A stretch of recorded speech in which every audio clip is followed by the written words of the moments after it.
Emily Turner and Sarah Hayes were just two innocent children living in the quiet town of Brighton until a nightmare emerged from the shadows and their lives were stolen without warning. As their tragic deaths shook the very foundation of the community, no one could have predicted that the true horror would come from someone they had trusted for years. What happened to these children, and who among them could be the monster hiding in plain sight? In 1987, Brighton, a quaint seaside town known for its scenic views and tranquil atmosphere, was about to be forever changed. It began on an ordinary spring evening when 9-year-old Emily Turner, a bright and cheerful child, disappeared without a trace. She had been playing with her friends at a local park, just a short walk from her home. It was the kind of park where children ran around, without worry, their laughter echoing through the air. But when the sun set that evening, Emily was nowhere to be found. Her parents, Sarah and Daniel, had been waiting for her to return for dinner, as they did every night. But as time passed, a creeping sense of unease began to set in. Her friends didn't know where she had gone, and there was no sign of Emily walking home. It was a mystery that immediately sent shockwaves through the tight-knit community. Neighbors, concerned and willing to help, began searching the area, calling her name into the evening air. The park was combed over, every corner examined, but no trace of Emily was found. The local police were quickly alerted, and soon the town became engulfed in a frantic search for the young girl. Bright lights from police cars cut through the darkening streets as officers combed every inch of the area. Flyers with Emily's face were printed and distributed, each one a hopeful plea for information that would lead to her safe return. Days passed with no new leads. Each passing hour seemed to stretch into eternity for Emily's parents, who grew increasingly desperate. The initial hope that she had simply wandered off or gotten lost began to fade, replaced by the terrifying thought that something far worse might have happened. The entire town was on edge, their once peaceful lives overshadowed by the chilling possibility that a predator was lurking nearby. Then a breakthrough came, though it was far from the resolution everyone had hoped for. Emily's body was discovered in a wooded area on the outskirts of Brighton, hidden beneath a pile of fallen leaves. The search team, already scouring the area for days, had somehow missed this small, inconspicuous spot. It was a moment that would haunt the town forever. The woods had always been a place where children played, not a place for horror to unfold. The body was found by a local hiker, who initially thought it was a bag of discarded clothes, but upon closer inspection, the scene became all too real. The police immediately secured the area, and forensics teams were called in. Emily's body showed no visible signs of trauma, no bruises or cuts that would indicate she had fought for her life. It was as though she had been placed there, carefully and deliberately. There was nothing to suggest a struggle, no clear indication of what had happened or how she ended up in that spot. The police were baffled, and as the investigation began, they faced a stark realization. This case was unlike anything they had ever encountered.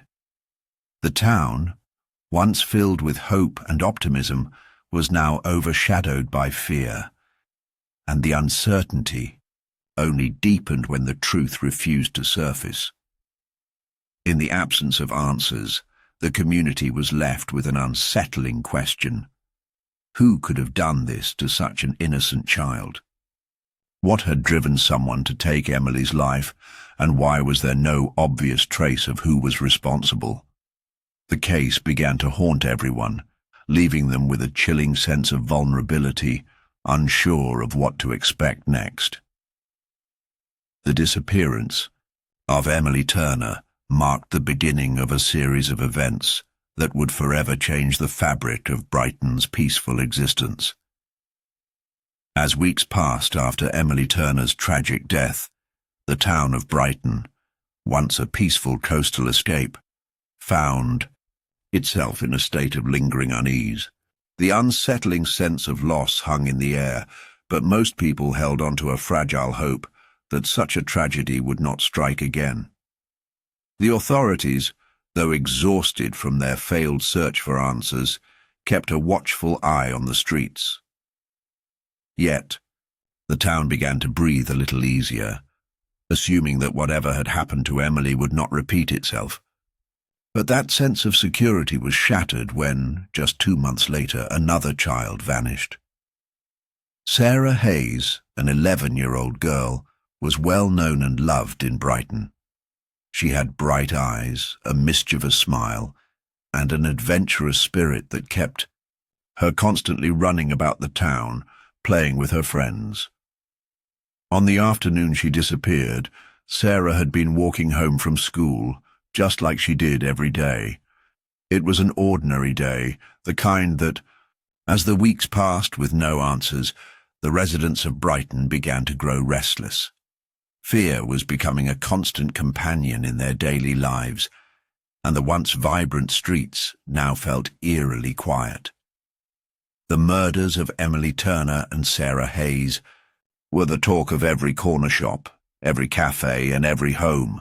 Rumours circulated, and speculation ran wild. Was there a serial killer in Brighton? Was the killer someone they all knew?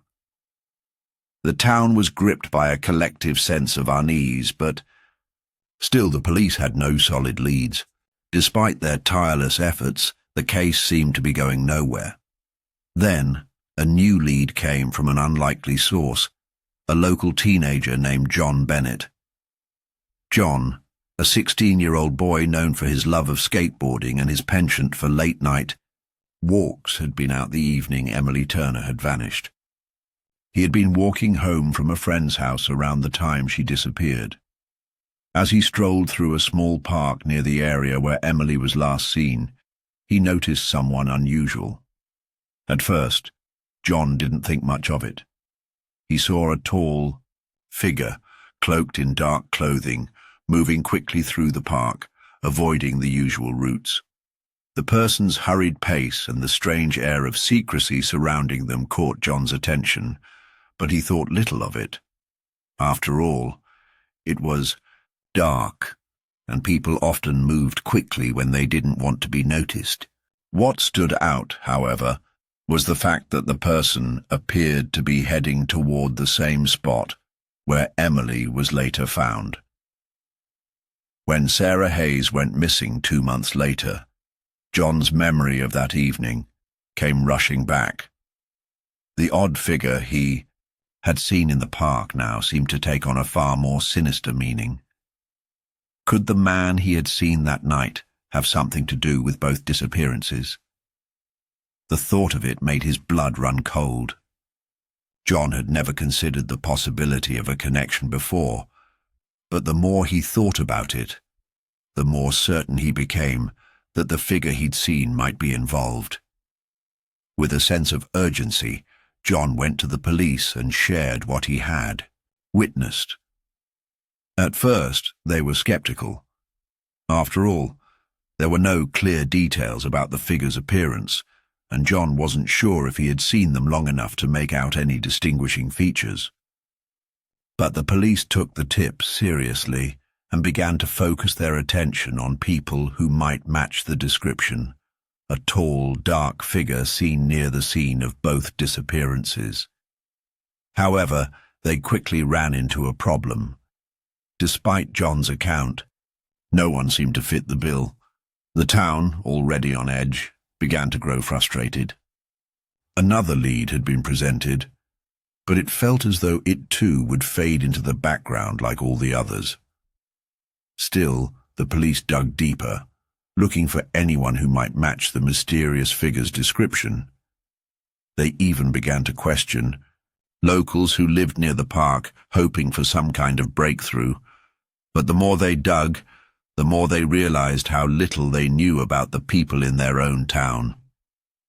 Brighton, for all its charm and beauty, had hidden its secrets well. There were whispers of strange behavior from certain residents, reports of unusual activity, but nothing that directly connected anyone to the disappearances. The police were left with a growing sense of frustration, knowing they were missing something crucial. As the investigation continued, the fear in Brighton only grew. People started locking their doors at night, keeping their children close, and avoiding the parks and streets where Emily and Sarah had once played. The shadow of suspicion hung over everyone, and trust began to break down.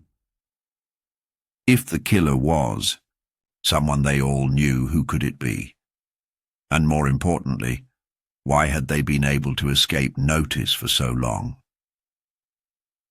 The mystery deepened, and the killer remained at large, always just out of reach, leaving a town forever haunted by the unknown. Just when the town of Brighton had nearly given up hope, the investigation took an unexpected turn.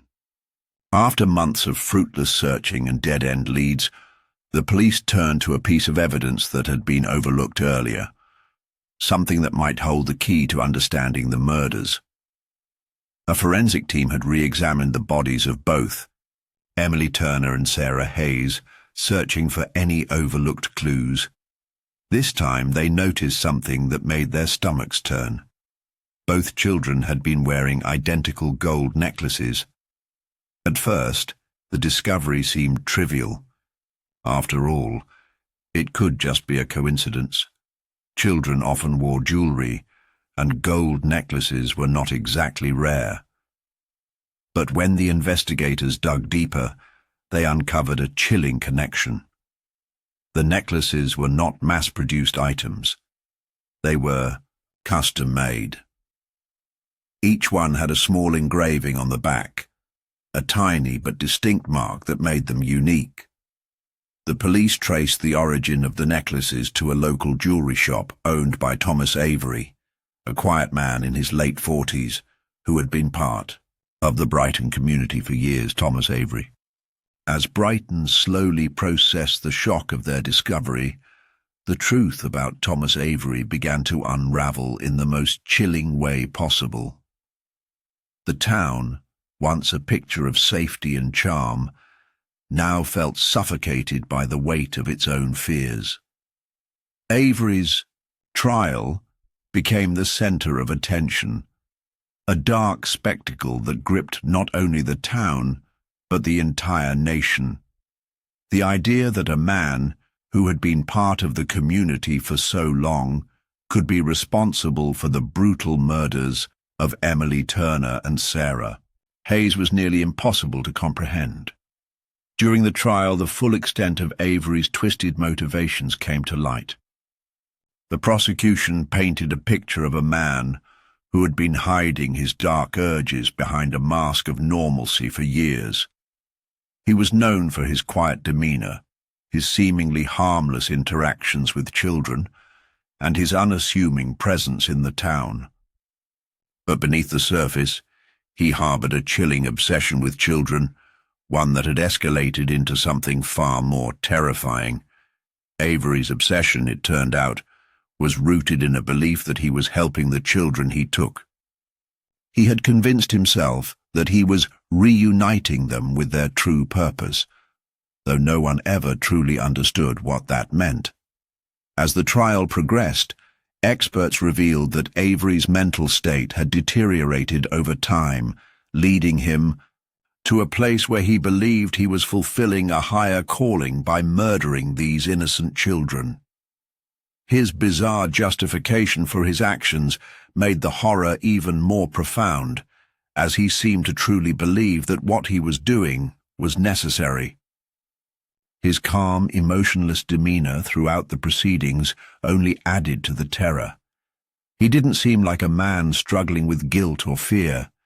Instead, he appeared detached, almost indifferent to the gravity of his crimes. The defense tried to argue that Avery was not responsible for his actions due to his mental illness, but the evidence against him was overwhelming. His connection to both victims, the discovery of the custom-made necklaces, and his obsessive behavior were all too significant to ignore. The jury deliberated for days, but it was clear that there was no reasonable doubt in their minds. Avery was found guilty of both murders, and the courtroom erupted in a mixture of relief and horror.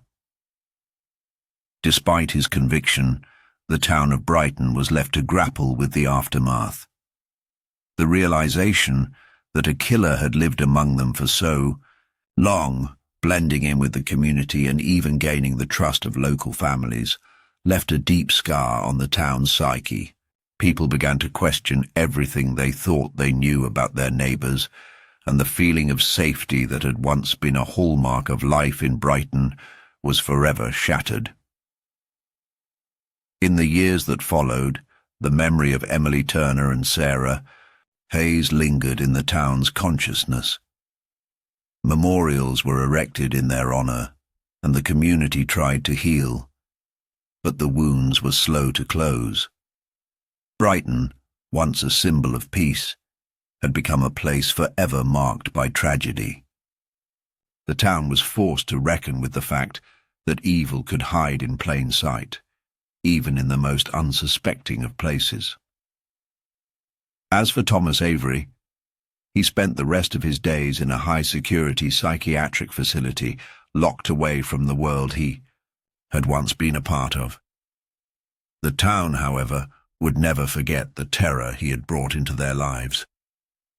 For the people of Brighton, the summer of 1987 would always be a dark chapter in their history, a time when innocence was lost and the shadows of a killer lurked too close to home. The murders of Emily Turner and Sarah Hayes would forever remain, a haunting reminder of how quickly normalcy could slip away, leaving only fear in its wake.